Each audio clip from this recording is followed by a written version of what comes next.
제 일곱 번째 생일은 유난히 화창했어요. 하늘에 구름 한 점 없던 날이었죠. 아빠는 아침부터 여행 준비로 분주했고, 엄마는 제 머리를 예쁘게 묶어주셨습니다.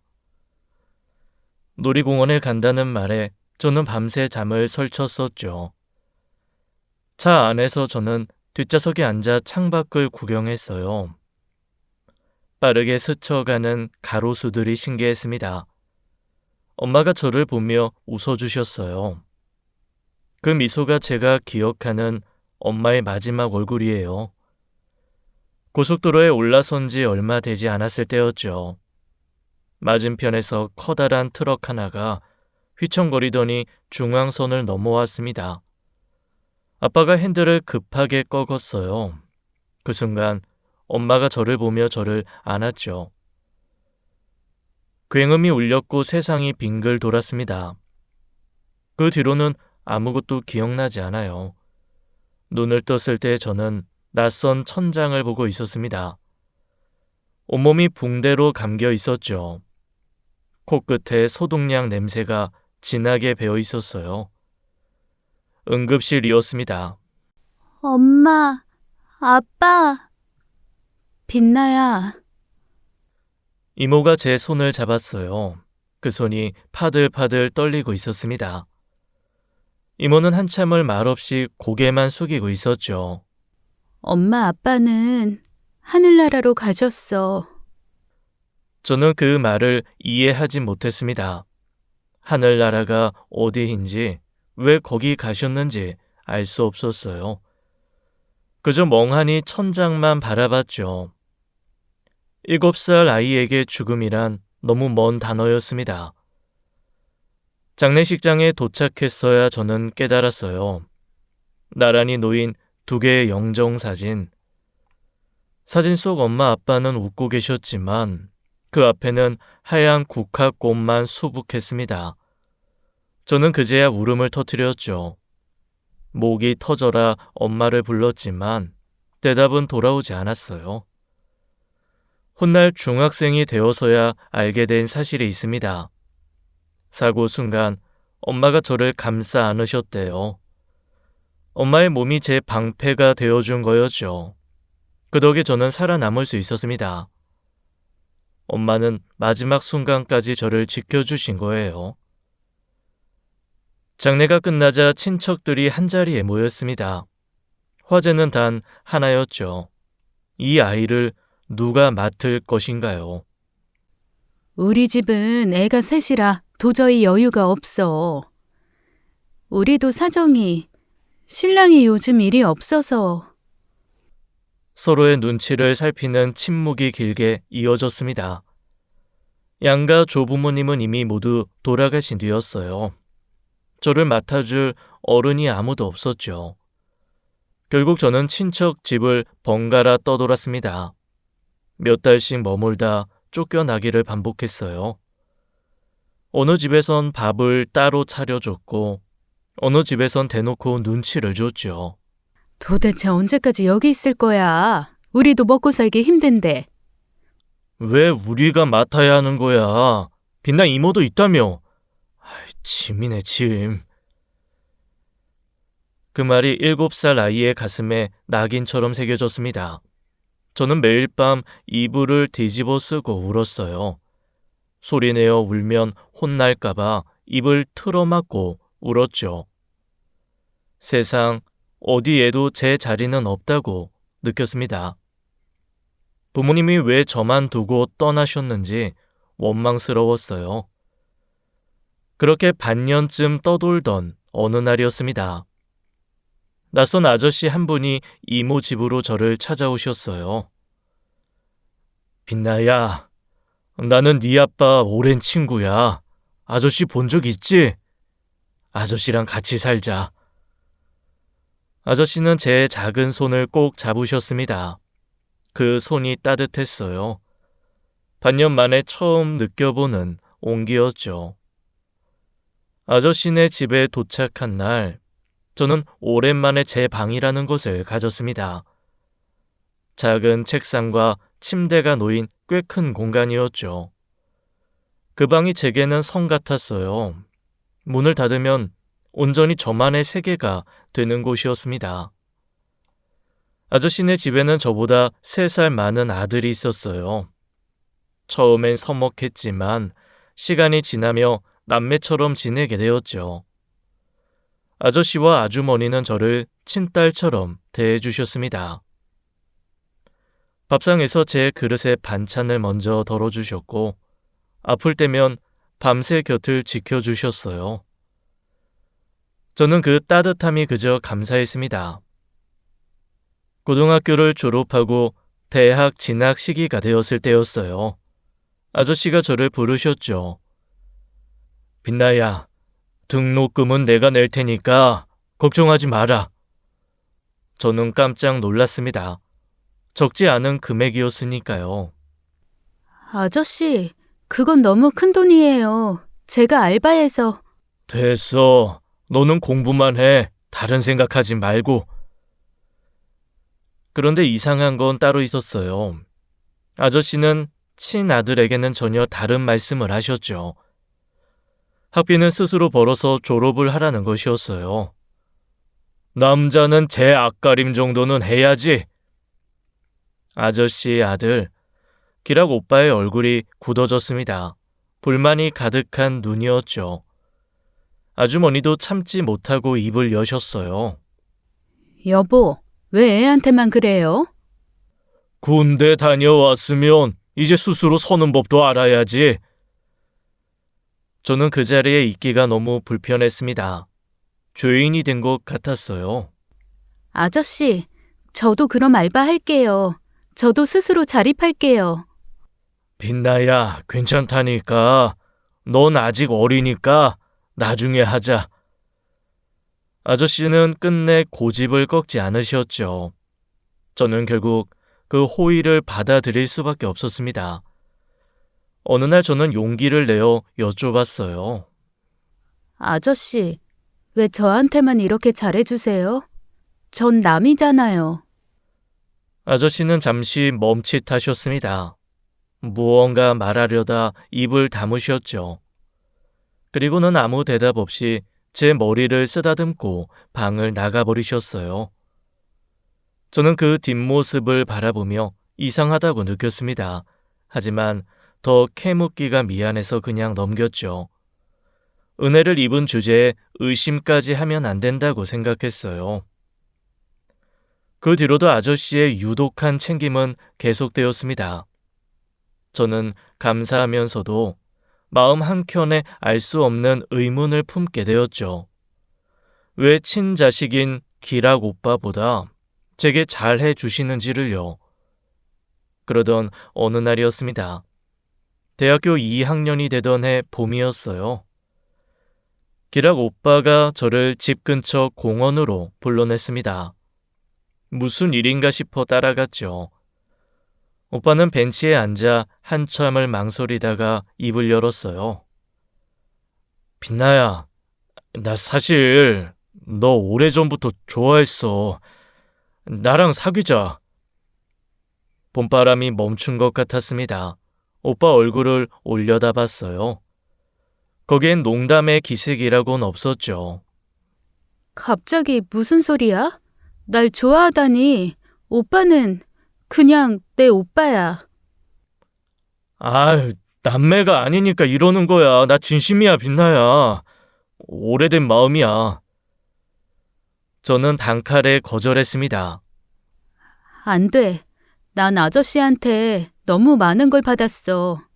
그런데 아저씨 아들까지? 아들까지 탐내면 그건 도리가 아니야. 나 사람도 아닌 게 되는 거라고. 탐내는 게 아니라 서로 좋으면 되는 거잖아. 오빠, 미안해. 난 그렇게 생각 안 해. 저는 돌아서서 집으로 걸어왔습니다. 오빠의 고백이 어깨를 짓눌렀어요. 부담과 미안함이 한데 엉켜 풀 수 없는 매듭이 되었죠. 하지만 기락 오빠는 포기하지 않았습니다. 그 뒤로도 꾸준히 마음을 내비쳤어요. 제 생일마다 꽃다발이 도착했고 시험 기간엔 야식을 사다 제 방 앞에 두고 갔죠. 제가 아플 때면 말없이 약을 건네주었습니다. 한 번은 제가 아르바이트에서 크게 혼나고 울면서 들어온 적이 있었어요. 오빠가 조용히 다가와 물 한 잔을 건넸죠. 울지 마. 네 잘못 아니야. 오빤 거기 없었는데 내 잘못인지 아닌지 어떻게 알아? 그냥 다 네 잘못 아니야. 힘들면 언제든 말해. 그 한마디가 둑을 무너뜨렸습니다. 오빠는 아무 말 없이 옆에 앉아 저를 안아주었어요. 그 묵묵한 어깨가 참 단단하게 느껴졌죠. 그렇게 4년이 흘렀습니다. 오빠의 마음은 한결같았어요. 저는 어느 순간부터 그 한결같음에 물들기 시작했죠. 마음의 빗장이 조금씩 느슨해지는 걸 느꼈습니다. 대학을 졸업하고 회사에 다니던 어느 날이었어요. 오빠가 다시 저를 불러냈습니다. 처음 고백했던 그 공원 벤치였죠. 4년 동안 내 마음 변한 적 없어. 아직도 내 마음 못 받아주겠어? 다시 4년을 기다려? 오빠의 눈빛이 고요했어요. 4년 전과 똑같은 자리. 하지만 제 안에 무언가는 이미 달라져 있었습니다. 저는 오랜 망설임 끝에 고개를 끄덕였어요. 오빠, 한번 믿어볼게. 오빠의 얼굴에 환한 미소가 번졌습니다. 제 심장도 덩달아 박자를 잃었죠. 그날 밤 저는 잠을 이루지 못했습니다. 아저씨께 죄송한 마음과 설렘이 뒤엉켜 밤새 뒤척였어요. 이래도 되는 걸까 하는 물음이 천장에 맴돌았죠. 다음날 저희는 아저씨 부부 앞에 나란히 앉았습니다. 오빠가 먼저 입을 열었어요. 아버지, 어머니, 저희 사귀게 됐습니다. 짧은 침묵이 방 안을 채웠죠. 저는 혼날 각오를 하고 고개를 숙이고 있었습니다. 손끝이 차갑게 식어갔어요. 그래, 고맙다. 예상 밖의 말씀이었어요. 반대도 허락도 아닌 고마움이라니요. 저는 고개를 들어 아저씨를 바라봤습니다. 아저씨의 눈가에 알 수 없는 촉촉함이 어려 있었죠. 무언가 오래 품어온 감정이 새어나오는 것 같았어요. 그 표정의 의미를 저는 끝내 읽어낼 수 없었습니다. 아주머니는 한마디도 없이 자리에서 일어나셨어요. 굳어버린 얼굴로 방으로 들어가 버리셨죠. 등을 돌리는 그 어깨가 차갑게 느껴졌습니다. 그 뒷모습이 마음에 걸렸지만 아저씨가 허락해 주셨으니 괜찮다고 스스로를 다독였어요. 그렇게 저희는 2년을 연애했습니다. 오빠는 변함 없이 다정했고 저는 그 곁에서 안온함을 느꼈죠. 서로의 빈 곳을 채워가며 한 뼘씩 깊어졌어요. 이 사람이라면 평생을 함께해도 좋겠다는 확신이 들었습니다. 2년 연애 후 결혼 준비가 시작되었어요. 아저씨는 결혼 비용까지 선뜻 내어주셨죠. 저는 너무 과분하다고 사양했지만 아저씨는 딸 시집 보내는 아버지 마음이라며 웃으셨죠. 그 웃음 속에 왠지 모를 안도가 섞여 있는 듯 했어요. 결혼식 날이 밝았습니다. 식이 시작되기 전 아저씨가 오빠를 한쪽으로 불러내셨어요. 저는 멀찍이서 두 사람을 지켜봤죠. 아저씨가 오빠의 손을 꽉 잡으셨습니다. 기라가, 빛나 울리면 그날로 넌 내 자식 아니야. 명심해라. 낮지만 단단한 목소리였어요. 농담이 아니었습니다. 오빠는 자신만만하게 고개를 끄덕이며 엄지를 치켜 세웠죠. 아저씨는 그제야 굳었던 표정을 풀고 오빠의 어깨를 토닥이셨어요. 저는 그 모습을 보며 가슴 한켠이 뜨거워졌습니다. 시아버지 복은 넘치게 받았구나 싶었죠. 웨딩 마치가 울려 퍼졌어요. 저는 버진 로드를 걸으며 새로운 시작을 다짐했습니다. 이 은혜를 평생 잊지 않겠다고 마음속으로 몇 번이고 되뇌었죠. 결혼 초반 몇 년은 평온했습니다. 남편은 여전히 다정했고 저는 그 품 안에서 행복했어요. 결혼 2년 차 아들이 태어났죠. 분만실에서 처음 아이를 안았을 때 남편이 제 손을 꼭 잡아주었습니다. 작은 손가락을 오물거리는 아이를 보며 이제 완벽한 가족이 되었다고 생각했어요. 그런데 결혼 5년 차쯤부터였습니다. 남편이 조금씩 달라지기 시작했죠. 처음엔 야근이었어요. 일주일에 한두 번이던 야근이 서너 번으로 늘었습니다. 퇴근 시간도 점점 뒤로 밀렸죠. 저녁을 차려놓고 기다려도 남편은 밤 11시, 12시가 되어서야 들어왔어요. 식탁 위의 음식은 매번 차갑게 식어갔습니다. 오빠, 요즘 왜 이렇게 늦어? 밥 다 식었어. 회사 일이 많아. 어쩔 수 없잖아. 남편의 대답은 늘 같았어요. 저는 그러려니 하고 넘겼습니다. 바쁜 남편을 이해해야지 스스로를 다독였죠. 그런데 주말마저 빼앗기기 시작했어요. 갑자기 볼 일이 있다며 새벽같이 나가서 밤늦게 들어오곤 했습니다. 오빠, 주말인데 어디 가? 같이 밥이라도 먹자. 회사에 일이 터져서 그래. 좀 그만해. 돈 벌어야 할 거 아니야. 싸늘한 짜증이 섞인 목소리였어요. 예전에 그 사람이 아니었습니다. 4년을 매달리던 사람이 맞나 싶었죠. 연애할 때는 퇴근하면 먼저 전화를 걸어왔어요. 결혼 초에도 칼퇴하면 뭐 먹고 싶냐고 물어봤죠. 그런데 이제는 제가 먼저 연락해도 답이 한참 뒤에 왔습니다. 읽고도 답장이 없는 날이 점점 늘어갔어요. 뭔가 이상하다는 느낌이 목덜미를 스쳤습니다. 하지만 저는 애써 외면했어요. 회사 일이 힘든가 보다, 스트레스를 받나 보다, 스스로에게 핑계를 만들어 주었죠. 남편의 무심함은 날이 갈수록 깊어졌습니다.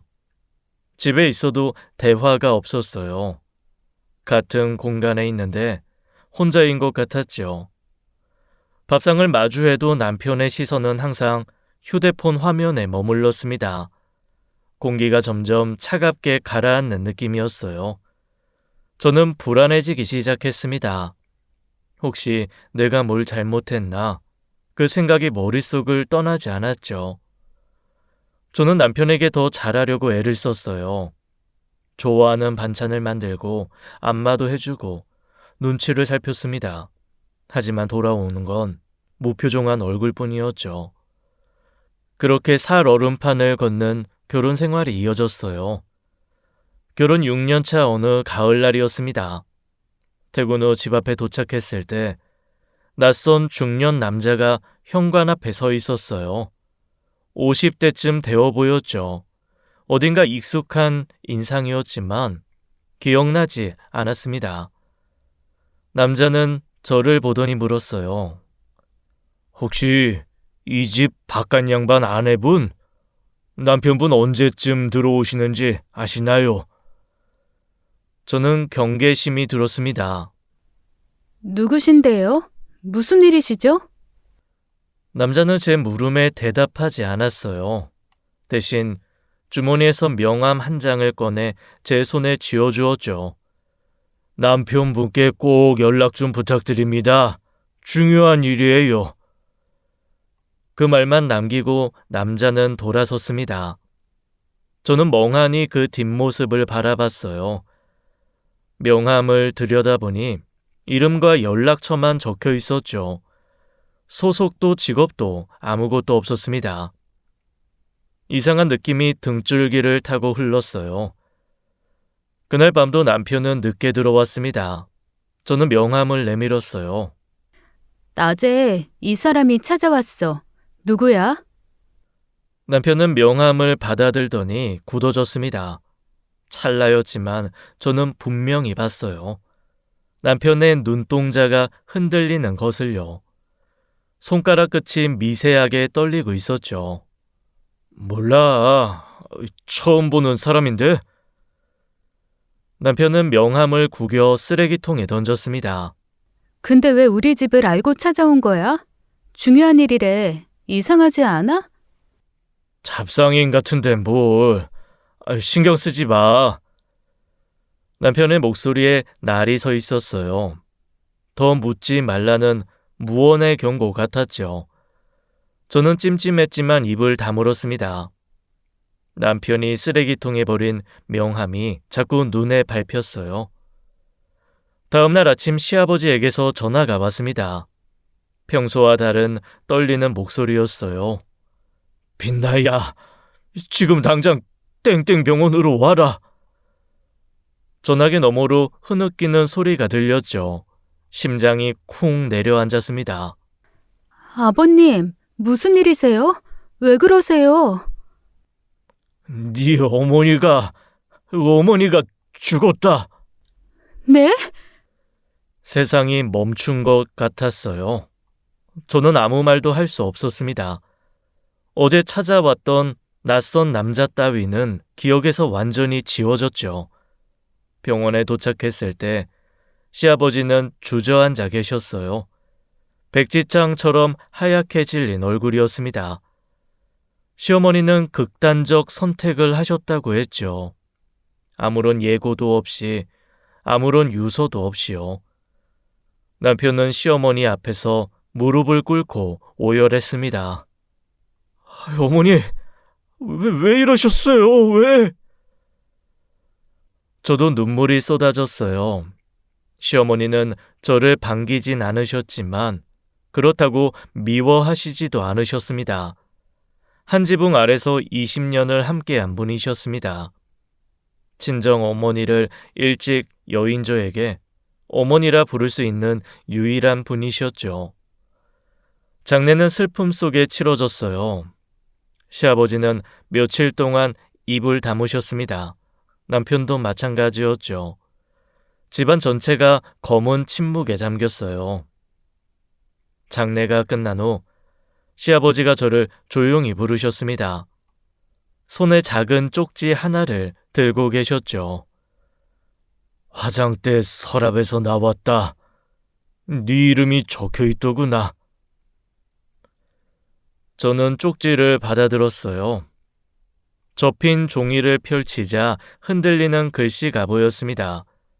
거기에는 단 4글자만 적혀 있었죠. 미안하다. 저는 그 글자를 몇 번이고 들여다봤어요. 시어머니가 왜 저에게 미안하다고 하셨는지 알 수 없었습니다. 제가 뭘 잘못했나, 무슨 일이 있었나, 아무리 생각해도 답이 나오지 않았죠. 그 쪽지는 오랫동안 제 마음에 풀리지 않는 매듭으로 남았습니다. 시어머니 장례를 치른 지 1년이 흘렀습니다. 하지만 남편의 무심함은 나아지기는커녕 더 깊어졌어요. 이제는 집에 들어오는 날보다 들어오지 않는 날이 많아졌죠. 어디서 자는지 묻는 것조차 포기한 지 오래였습니다. 아들 육아는 온전히 제 몫이 되었어요. 남편은 아이에게도 관심이 없었죠. 엄마, 아빠 어디 갔어? 회사 간 거야. 아빠 바쁘대. 그 말을 할 때마다 가슴 한켠이 허물어지는 것 같았습니다. 아이 앞에서 거짓말을 하는 제가 한심했어요. 어느 날이었습니다. 남편 정장을 세탁소에 맡기려고 주머니를 뒤지다가 종이 한 장이 손에 잡혔어요. 영수증이었죠. 무심코 펼쳐보다가 저는 그 자리에 얼어붙었습니다. 호텔 레스토랑 2인 식사. 날짜는 2달 전. 제 생일이었던 날이었어요. 그날 남편은 회사 회식이라며 밤늦게 들어왔었죠. 저는 어린 아들과 단둘이 케이크에 촛불을 켰습니다. 후 불어서 끄고 혼자 박수를 쳤어요. 엄마 생일 축하해. 고마워, 우리 아들. 아들의 해맑은 웃음에 괜찮은 척했던 그날 밤이 떠올랐죠. 그 시각에 남편은 누군가와 호텔에서 와인잔을 기울이고 있었던 겁니다. 제 생일날 다른 여자와 촛불을 마주하고 있었던 거예요. 손이 떨렸습니다. 하지만 저는 영수증을 구기지 않았어요. 휴대폰을 꺼내 사진을 찍어 저장했죠. 증거가 필요했습니다. 감정대로 움직이면 안 된다는 걸 알았어요. 그날 밤 남편이 깊이 잠든 후였습니다. 저는 조심스럽게 남편의 손을 들어 휴대폰에 지문을 내었어요. 화면이 열렸죠. 심장이 쿵쾅거렸습니다. 손가락이 떨려서 화면을 제대로 누를 수가 없었어요. 통화 기록을 열었습니다. 같은 번호가 화면을 가득 채우고 있었죠. 일주일에 수십 통씩. 통화 시간도 길었어요. 짧으면 30분, 길면 2시간이 넘는 것도 있었습니다. 저와는 5분도 통화하지 않는 사람이었죠. 문자 메시지를 확인하려 했지만 모두 삭제되어 있었어요. 이미 증거를 없앤 거였습니다. 하지만 통화 기록은 미처 지우지 못한 모양이었죠. 빈틈이 있었어요. 저는 그 번호를 제 휴대폰에 저장해 두었습니다. 남편의 휴대폰을 원래 자리에 내려놓고 이불을 덮었죠. 옆에서 코를 골며 자는 남편의 얼굴을 바라봤어요. 내가 알던 그 사람이 맞나 싶었습니다. 이 사람이 누구와 저렇게 긴 통화를 나눈 걸까? 마치 얼음장처럼 차갑게 굳어갔죠.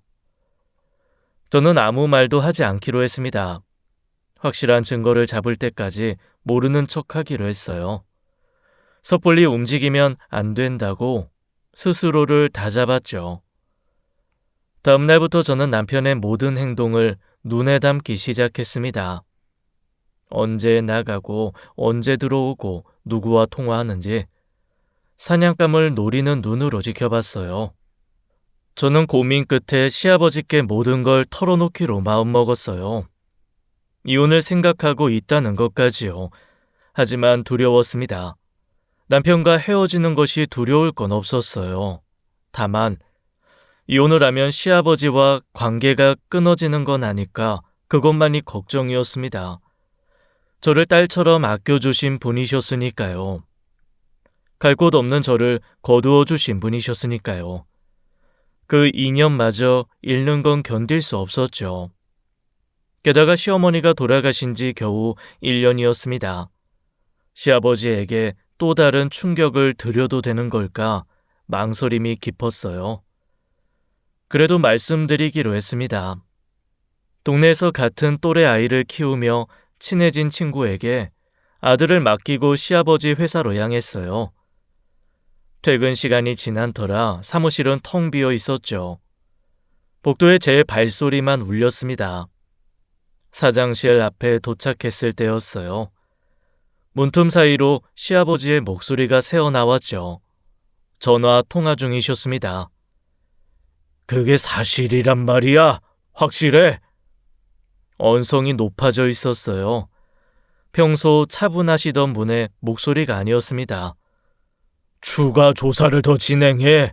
빠짐없이 확인하라고. 조사라니요. 무슨 조사를 하고 계신 걸까요? 저는 문 앞에 얼어붙은 채 서 있었어요. 그때 시아버지가 고개를 돌리셨습니다. 문틈 사이로 저와 눈이 마주쳤죠. 시아버지의 표정이 순간 굳어졌어요. 나중에 다시 연락하지. 급하게 전화를 끊으셨습니다. 저는 조심스럽게 문을 열고 들어갔어요. 시아버지는 책상 위에 펼쳐져 있던 서류들을 서둘러 서랍에 밀어 넣으셨죠. 무언가 감추려는 동작이 역력했습니다. 빛나야, 무슨 일이냐? 연락도 없이 웬일이야? 어색한 미소를 지으셨어요. 저는 그제야 시아버지의 얼굴을 제대로 바라봤습니다. 눈 밑에는 그늘이 짙게 내려앉아 있었죠. 시어머니가 돌아가신 후 많이 힘드셨구나 싶었습니다. 그 순간 저는 준비했던 말을 꺼낼 수 없었어요. 차마 입을 열 수가 없었습니다. 이미 지쳐 보이는 분께 또 다른 짐을 얹을 수 없었죠. 그냥 지나가는 길에 얼굴 뵈러 왔어요. 요즘 식사는 잘하세요? 그래, 고맙다. 밥은 잘 먹고 있으니 걱정 마라. 건강은 괜찮으세요? 살이 많이 빠지셨는데. 저번에 네가 건강검진 예약해줬잖아. 아무 문제 없다더라. 살은 너무 몸이 둔해지는 것 같아서 내가 뺀 거야. 걱정 마라. 시아버지는 웃으셨지만 그 웃음이 어딘가 공허해 보였습니다. 그런데 아버님, 무슨 조사를? 아, 이거 일 문제야. 별거 아니니 신경 쓰지 마라. 저는 더 이상 깊게 물을 수가 없었습니다. 짧은 인사를 드리고 회사를 나왔어요. 돌아오는 길 내내 시아버지의 통화 내용이 머릿속을 맴돌았습니다. 확인한 사실, 추가 조사, 대체 무엇을 조사하고 계신 걸까요? 알 수 없는 불안이 가슴 한켠에 자리 잡았죠. 하지만 그 생각은 오래가지 않았습니다. 남편 문제로 제 머릿속은 이미 온통 지옥을 헤매고 있었으니까요. 집으로 돌아온 저는 오래 고민을 했습니다. 하지만 묻고 갈 수가 없었어요. 확실한 증거가 필요했습니다. 저는 인터넷을 뒤져 흥신소를 알아봤죠. 며칠 후 흥신소 직원을 만났습니다. 허름한 사무실이었지만 직원의 눈빛은 날카로웠어요. 남편분 인적 사항하고 의심 정황을 말씀해 주세요. 저는 남편의 이름, 직장, 그리고 지금까지 모아둔 정보들을 건넸습니다.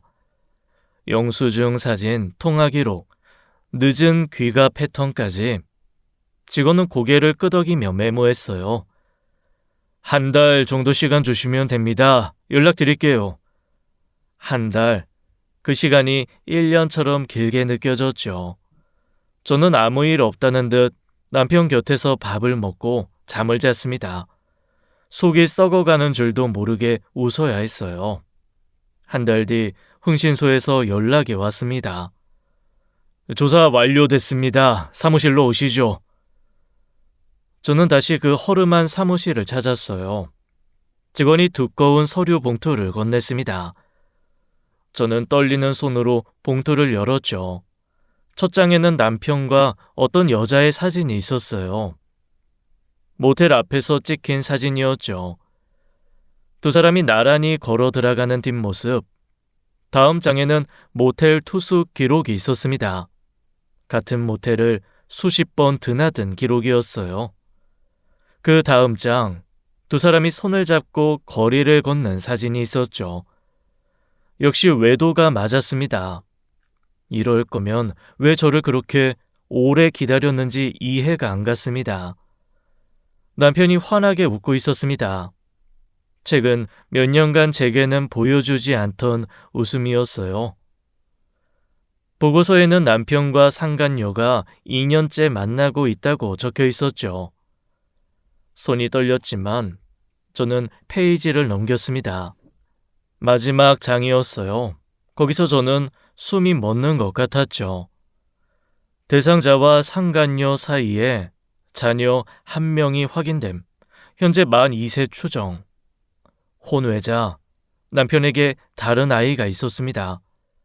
제가 아들을 낳아 기르는 동안 남편은 밖에서 또 다른 아이를 만들었던 거예요. 눈물은 나오지 않았습니다. 분노도 슬픔도 아닌 이상한 고요가 저를 감쌌어요. 오히려 선명해지는 느낌이었죠. 이제 더 이상 미룰 수 없다는 것을 깨달았습니다. 마음은 아팠지만 시아버지에게 말해야 했습니다.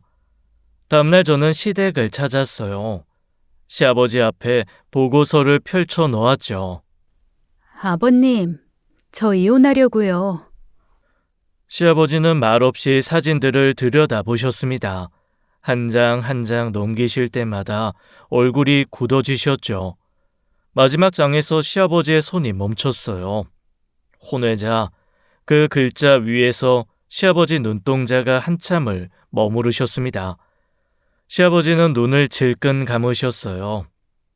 주름진 손이 가늘게 떨리고 있었죠. 오랜 침묵이 흘렀습니다. 알겠다. 무겁게 고개를 끄덕이셨어요. 반대도 만류도 없었습니다. 그저 깊은 한숨만 내쉬셨죠. 저는 시아버지의 야윈 어깨를 바라보며 마음이 아팠습니다. 시아버지는 즉시 남편에게 전화를 거셨습니다. 지금 당장 집으로 와라. 남편이 뭐라고 대꾸했는지 들리진 않았지만 시아버지는 말을 끊으셨죠. 당장!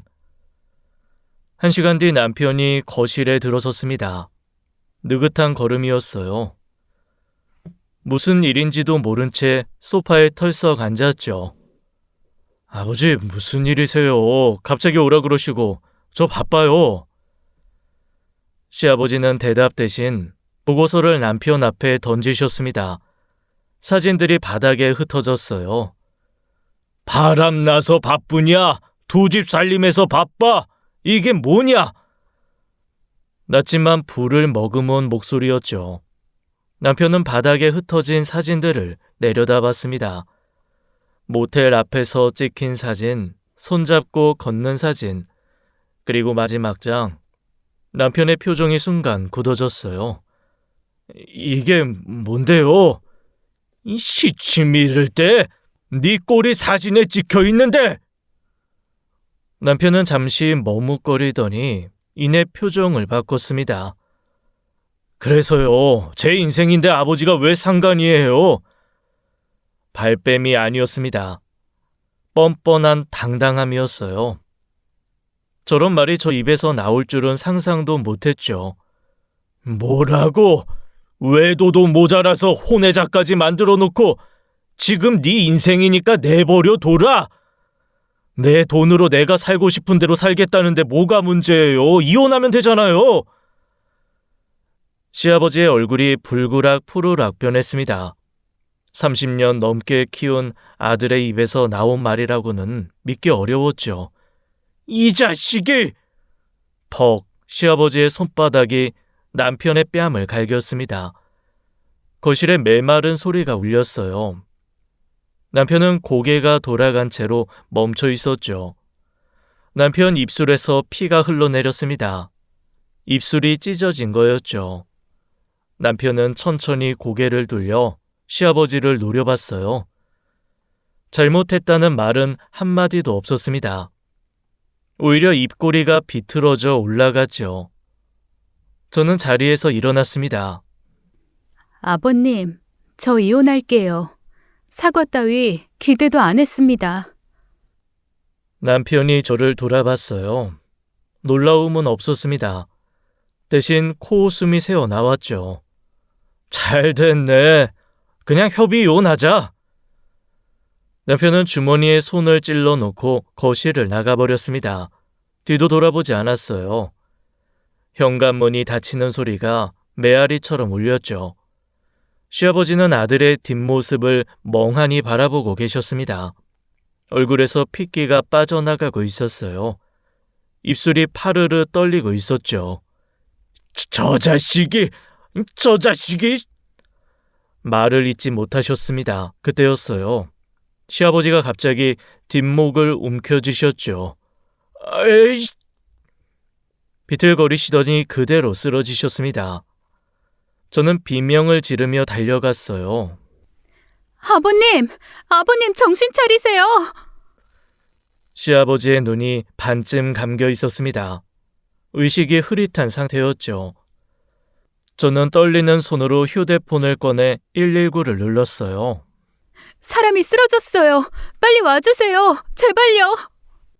구급차가 도착할 때까지의 시간이 영원처럼 느껴졌습니다. 저는 시아버지의 손을 꼭 잡고 있었어요. 전화상으로 구급대가 말하는 대로 응급처치를 했죠. 잠시 후 구급대원들이 시아버지를 들것에 실었습니다. 저도 함께 구급차에 올랐어요. 사이렌 소리가 울리는 가운데 저는 기도했습니다. 제발, 제발 괜찮으시길요. 시아버지는 응급실을 거쳐 입원하셨습니다.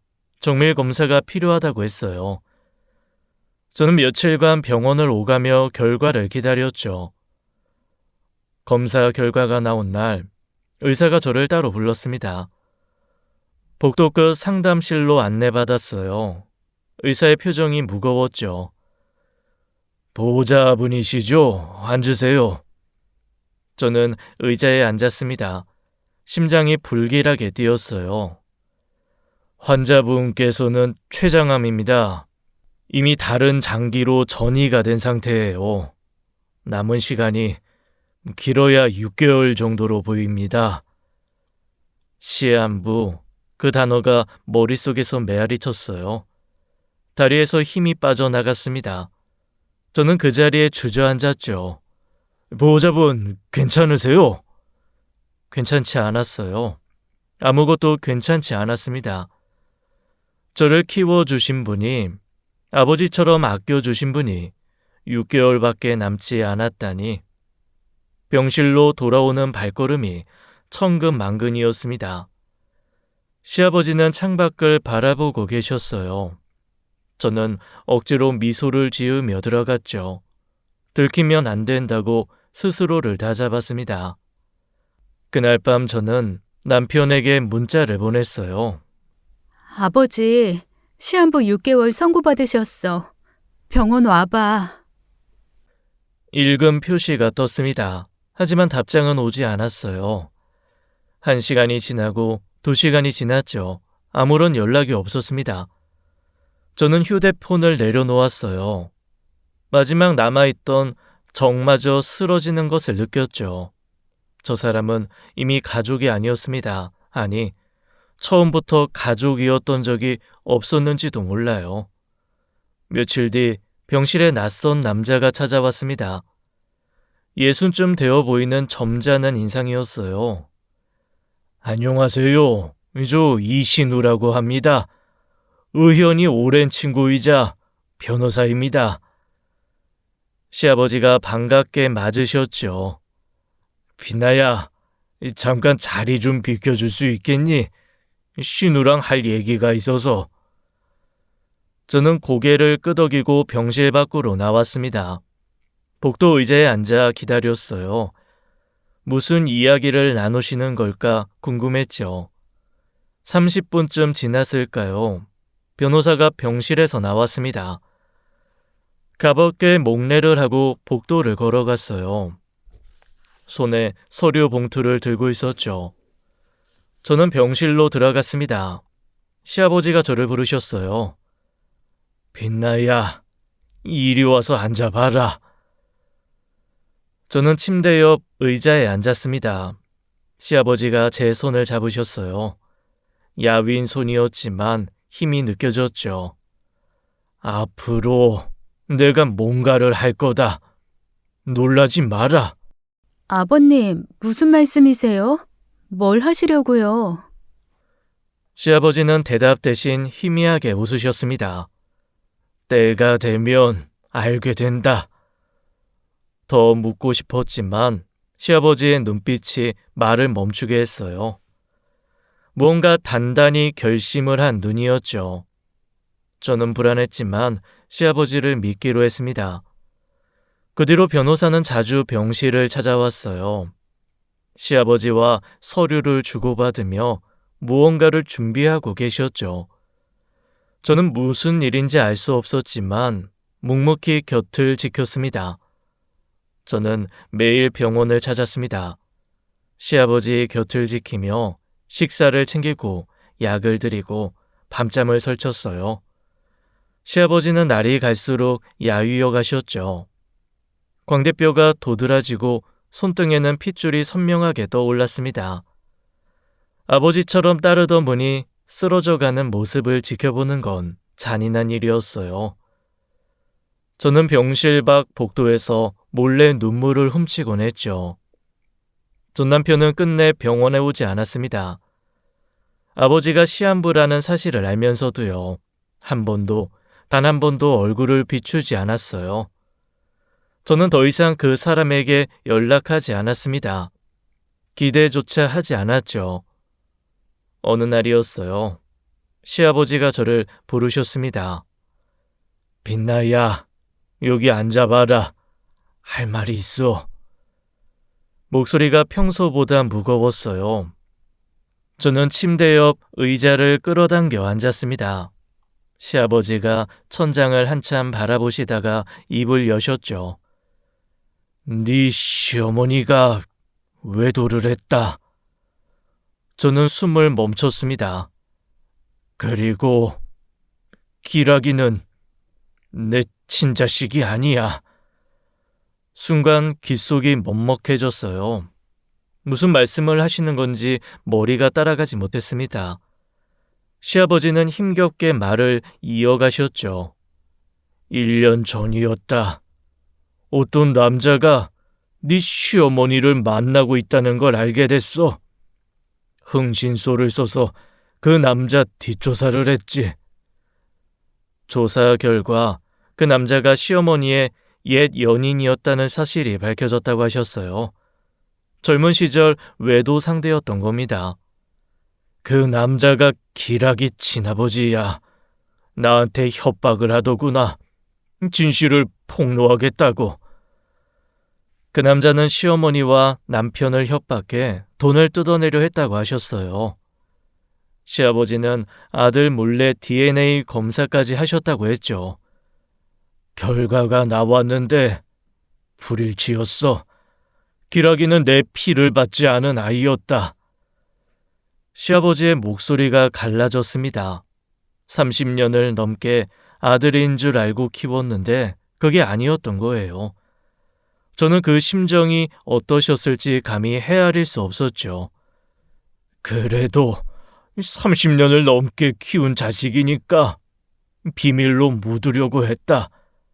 그 남자한테 1억을 주고 다시는 나타나지 말라고 했지. 시아버지의 눈가에 물기가 맺혔어요. 근데 그놈이 네게 한 짓을 보니까 더 이상 자식으로 둘 수가 없더구나. 외도도 모자라 혼외자까지. 그것도 모르고 네가 얼마나 힘들었겠니? 저는 그제야 깨달았습니다. 시아버지가 변호사와 무슨 일을 준비하고 계셨는지를요. 신우를 통해 친생 부인의 소를 진행하고 있다. 법적으로 저놈과 인연을 끊을 거야. 충격이 파도처럼 밀려왔어요. 하지만 저는 시아버지 손을 꼭 잡았습니다. 아버님, 제가 곁에 있을게요. 끝까지 함께 할게요. 시아버지의 눈가가 붉어졌어요. 야윈 손이 제 손을 꼭 쥐셨죠. 고맙다, 빛나야. 네가 내 진짜 자식이구나. 저는 고개를 숙여 눈물을 감췄습니다. 피 한 방울 섞이지 않았지만 이분이 제 진짜 아버지였어요. 병실을 나오며 저는 퍼즐 조각이 맞춰지는 것을 느꼈습니다. 시어머니가 왜 갑자기 극단적 선택을 하셨는지, 친부가 나타나 협박을 시작하자 숨겨왔던 죄가 드러날까봐 두려웠던 거예요. 그리고 제게 남긴 그 4글자, 미안하다. 시어머니는 모든 것을 알고 계셨던 겁니다. 아들이 제게 어떤 짓을 하고 있는지까지요. 친생 부인의 소가 법원에 접수되었습니다. 며칠 후 남편에게도 소장이 전달되었죠. 그날 오후였어요. 병실 문이 거칠게 열렸습니다. 남편이 들어섰어요. 시한부 아버지 병문안은 단 한 번도 오지 않던 사람이었죠. 소장이 전달되니까 그제야 달려온 겁니다. 끝까지 최악인 사람이었죠. 아버지 미쳤어요. 이게 뭐예요, 이게? 암이라더니 치매 걸린 거 아닙니까? 손에 구겨진 솥장을 들고 있었습니다. 얼굴이 불그락 푸르락 일그러져 있었어요. 시아버지는 침대에 기대에 앉은 채 남편을 바라보셨습니다. 흔들림 없는 눈이었죠. 병색이 짙었지만 눈빛만은 단단했어요. 다 알고 있다. 뭘요? 뭘 안다는 거예요? 네가 네 친아버지랑 연락하고 만난다는 거 그것도 다 안다. 남편의 얼굴에서 핏기가 빠졌어요. 입술이 파르르 떨렸죠. 저는 그 순간 기억 하나가 떠올랐습니다. 시어머니 돌아가시기 전 집 앞에 서 있던 낯선 중년 남자. 명함만 건네고 사라졌던 그 사람. 남편이 명함을 보고 굳어졌던 그 표정. 쓰레기통에 구겨 넣던 그 손. 그 남자가 네 친아버지다, 박종혁이. 내가 모를 줄 알았냐? 퍼즐의 마지막 조각이 맞춰졌어요. 그 남자가 왜 남편을 찾아왔는지, 왜 남편이 그토록 당황했는지 모든 것이 이해되었습니다. 남편은 이미 자신의 친부가 누군지 알고 있었던 거예요. 알면서도 숨기고 있었던 겁니다. 남편은 잠시 말을 잃었다가 이내 얼굴을 일그러뜨렸어요. 그래서 소송 건 거예요? 내가 아버지 유산 받는 게 그렇게 싫어요? 죽으면서도 돈 움켜쥐고 가려고? 나 그래도 30년 넘게 아버지 아들이었어요. 저는 숨이 막혔습니다. 시한부 선고를 받고 병상에 누워 계실 분께 할 소리가 아니었어요. 인간의 입에서 나올 수 있는 말이 아니었죠. 차라리 빨리 죽어요. 그래야 내 속이라도 시원하지. 그 말이 끝나기 무섭게 제 손이 움직였습니다. 벅, 남편의 뺨을 갈겼어요. 손바닥이 얼얼하게 저렸습니다. 하지만 아프진 않았어요. 오히려 통쾌했죠. 넌 지옥에 갈 거야. 너 같은 인간은 반드시 지옥에 갈 거야. 남편이 뺨을 감싸쥐고 저를 노려봤어요. 살기 어린 눈이었습니다. 하지만 저는 한 발짝도 물러서지 않았죠. 두고 봐, 다 두고 보라고! 남편은 이를 악물고 병신을 박차고 나갔어요. 문이 쾅 닫히는 소리가 복도에 울렸습니다. 그것이 제가 그 사람을 본 마지막이었죠. 시아버지는 눈을 감고 계셨어요. 가늘게 떨리는 입술 사이로 한숨이 새어나왔습니다. 저는 시아버지의 손을 꼭 잡았어요. 아무 말도 필요 없었죠. 손끝으로 전해지는 온기만으로 충분했습니다. 그 뒤로 남편은 다시 병원에 오지 않았어요. 몇 달이 흘렀습니다. 법원에서 판결이 내려졌죠. 친생 부인의 소, 원고 승소. 시아버지가 이기셨어요. 법적으로 남편은 더 이상 시아버지의 아들이 아니게 되었습니다. 30년 넘게 이어졌던 부자의 연은 법정의 판결문 한 장으로 끊어졌죠. 소송이 끝난 지 얼마 되지 않아 시아버지의 상태가 급격히 나빠지셨습니다. 숨소리가 거칠어지고 의식이 오락가락 하셨죠. 저는 병실을 떠나지 못했어요. 언제 어떻게 되실지 모른다는 불안감이 저를 붙들었습니다. 새벽녘이었어요. 창밖으로 여명이 밀려들 무렵 시아버지가 제 손을 더듬어 잡으셨습니다. 힘이 거의 남아있지 않은 손이었죠. 뼈만 앙상하게 남은 손가락이 제 손등을 쓸었어요. 빛나야. 목소리가 실처럼 가늘었습니다. 고마웠다. 네가 내 딸이어서 가는 길이 외롭지 않아서. 저는 그 손을 꼭 쥐었어요. 눈물이 멈추지 않았습니다. 아버님, 저야말로요. 절 거둬주셔서 정말 감사했어요. 시아버지는 희미하게 웃으셨어요. 주름 가득 찬 얼굴에 평온함이 깃들었죠. 그리고 천천히 눈을 감으셨습니다. 숨결이 점점 얕아지다가 이윽고 멈췄어요. 저는 한참 동안 그 손을 놓지 못했습니다. 차갑게 식어가는 손이었지만 놓으면 정말 끝일 것 같았죠. 7살에 잃었던 아버지를 또다시 떠나보내는 기분이었어요. 세상에서 저를 진심으로 아껴주던 마지막 어른이 떠나셨습니다. 장례는 제가 상주로서 모든 것을 진행했어요. 남편은 얼굴조차 비추지 않았습니다. 친생 부인의 소에서 졌으니 법적으로는 이미 남이었죠. 올 이유도 올 자격도 없었어요. 아니, 자격이 있어도 오지 않았을 겁니다. 그런 사람이니까요. 온다고 해도 제가 곱게 맞이할 것도 아니었습니다. 저 혼자 조문객을 맞았어요. 저 혼자 절을 받았습니다. 고개를 숙일 때마다 눈물이 바닥에 떨어졌죠. 하지만 저는 끝까지 자리를 지켰어요. 시아버지에 대한 마지막 예우였으니까요. 장례를 마친 다음 날 저는 바로 이혼 소송을 준비했습니다. 더 이상 미룰 이유가 없었어요. 재산 분할과 위자료 청구를 함께 진행하기로 했죠. 상간녀에게도 위자료를 청구할 겁니다. 한 푼도 봐주지 않을 생각이었어요. 시아버지의 오랜 친구 변호사가 저를 찾아왔습니다. 의연이가 생전에 부탁했어요.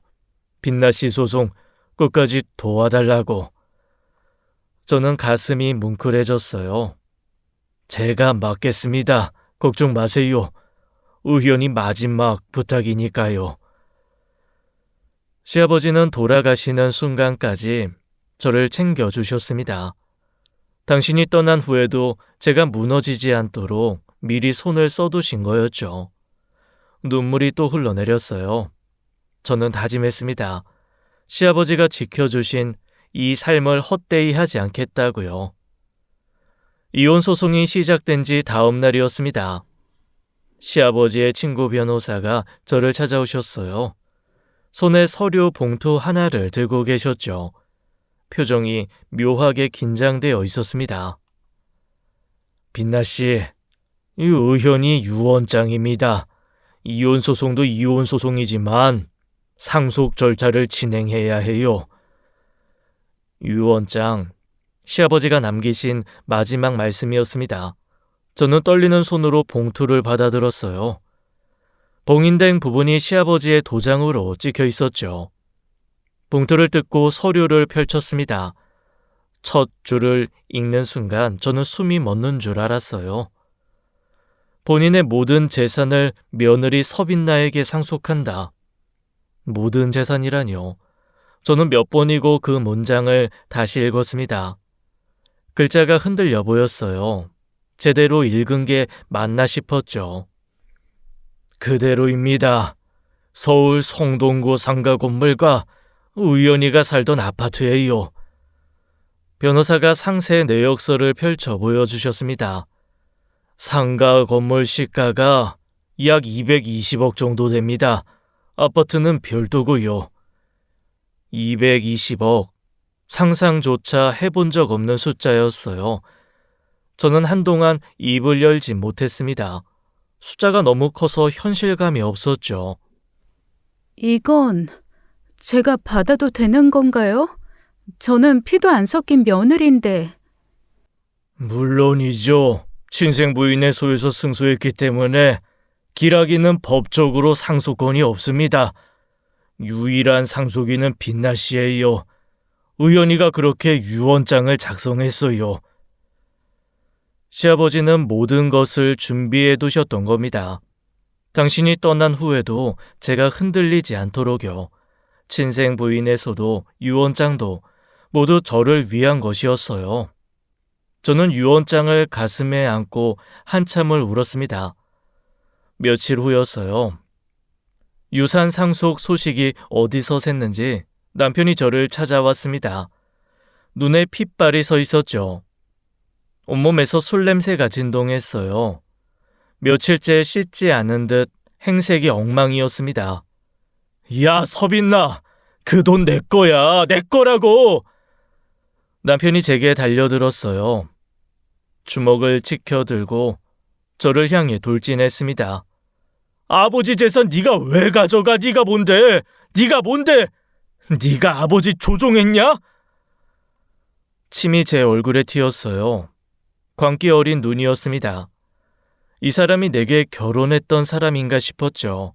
저는 뒷걸음질을 쳤어요. 등이 벽에 닿았습니다. 더 이상 물러설 곳이 없었죠.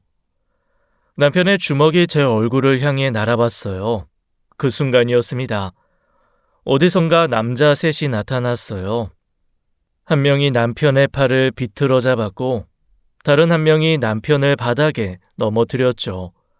순간이었습니다. 눈 깜짝할 사이에 벌어진 일이었어요. 뭐야, 너희들 뭐야! 놔! 놔! 남자들은 버둥거리는 남편을 질질 끌고 밖으로 나갔습니다. 남편의 고함 소리가 복도에서 메아리쳤죠. 저는 벽에 기댄 채 거친 숨을 몰아쉬었어요. 심장이 터질 것 같았습니다. 다리에 힘이 풀려 그 자리에 주저앉았죠. 누구세요? 남자 중 한 명이 대답했습니다. 정희연 씨가 생전에 저희를 고용했습니다. 분명 이런 일이 생길 거라고 하시며 선생님 안위가 걱정되어 저희를 미리 고용해 두셨어요. 걱정 마세요. 저희 불법적인 사람들은 아니고 경호원입니다. 저는 그 말에 심장이 무너지는 것 같았습니다. 돌아가시기 전에 이것까지 준비해 두셨던 거예요. 제가 남편에게 당할 것을 예상하시고 미리 손을 써두셨던 겁니다.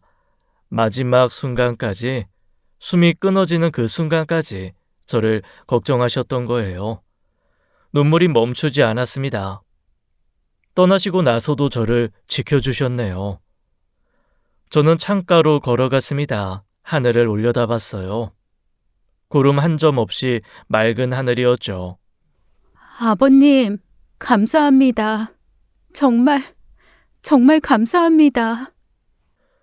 바람이 불어왔어요. 마치 대답처럼 부드럽게 제 볼을 스쳤습니다. 저는 한참 동안 그 자리에 서서 하늘을 바라봤죠. 그리고 몇 달 뒤 법원에서 판결이 내려졌습니다. 이혼 소송, 원고 승소, 재산 분할도 위자료 청구도 모두 제게 유리하게 판결이 났어요. 상간녀에게 청구한 위자료도 인정되었죠. 오랜 싸움이 드디어 끝났습니다. 그로부터 얼마 지나지 않아 지인에게서 전화가 왔어요. 목소리가 묘하게 들떠 있었죠. 빛나야, 너 그 여자 소식 들었어? 네 전 남편이랑 사귀던 여자. 아니, 무슨 일인데? 그 여자 처음부터 꽃뱀이었대. 저는 수화기를 귀에 바짝 붙였습니다. 너 시아버지가 엄청난 재력가잖아. 그 여자가 처음부터 그 재산 노리고 네 전 남편한테 접근한 거래. 이혼시키고 재혼해서 유산 챙기려고. 계획된 접근이었던 거예요. 우연한 만남이 아니었습니다. 처음부터 끝까지 철저하게 계산된 사냥이었죠. 근데 친생 부인의 소에서 지는 바람에 유산 상속 물 건너갔잖아. 그러니까 계획을 바꾼 거지. 어떻게? 네 전 남편 개인 재산이라도 챙기기로 한 거야. 6억을 통째로 빼돌렸대. 집담보대출 풀로 받아서. 6억, 전 남편이 가진 전부였을 거예요. 그리고 다른 남자랑 해외로 도망갔대. 완전히 증발했어. 경찰도 못 찾고 있더라. 저는 잠시 말을 잃었습니다. 그렇게 허망하게 당한 거예요. 사랑인 줄 알았던 게 사기였던 겁니다.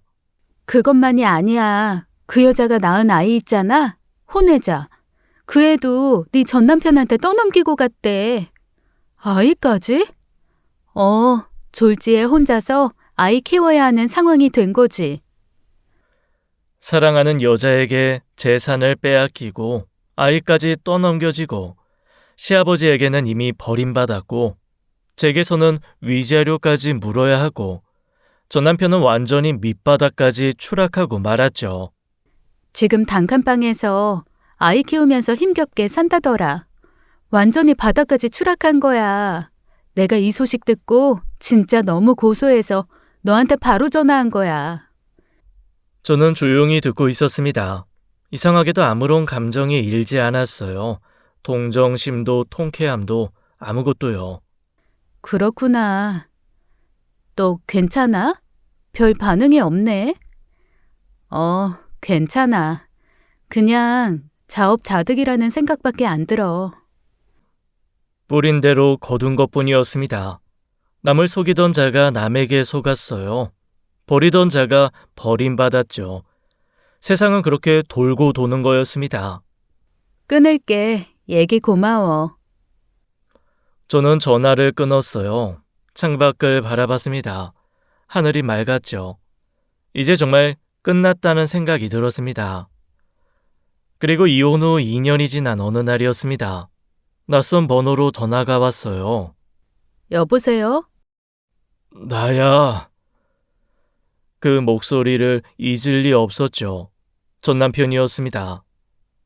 빛나야, 나 좀 도와줘. 나 사는 게 너무 힘들어. 울먹이는 목소리였어요. 아이를 키우면서 생활이 안 돼. 아버지 유산 중 일부만 조금만 나눠주면 안 될까? 제발. 저는 잠시 침묵했습니다. 아버지가 네가 친자가 아닌 걸 확인하고도 비밀로 묻으려고 하셨어. 알아? 전 남편이 대답하지 못했어요. 30년 넘게 친아들인 줄 알고 키우셨으니까 그 정은 진짜였거든. 근데 네가 개망나니 짓을 하니까 친생 부인의 소를 진행하신 거야. 너는 뿌린 대로 거둔 거지. 전화기 너머로 훌쩍이는 소리가 들렸어요. 아버지 돈으로 널 도울 생각 없어. 절대로. 그건 하늘에 계신 아버지도 원하시지 않을 거야. 빛나야, 제발 한 번만. 끊을게. 저는 통화 종료 버튼을 눌렀습니다. 미련 없이요. 창밖을 바라보며 시아버지가 해주셨던 말씀이 떠올랐어요. 피보다 마음이 가족을 만드는 거다. 맞는 말씀이었죠. 피 한 방울 섞이지 않았지만 시아버지는 제 진짜 아버지였습니다. 저는 오늘도 하늘을 올려다보며 감사 인사를 전했어요. 아버지, 오늘도 잘 살고 있습니다. 지금까지 사연 읽어주는 남녀였습니다. 끝까지 함께 해주신 여러분 감사드리며 저희는 다음 사연으로 돌아올게요. 감사합니다.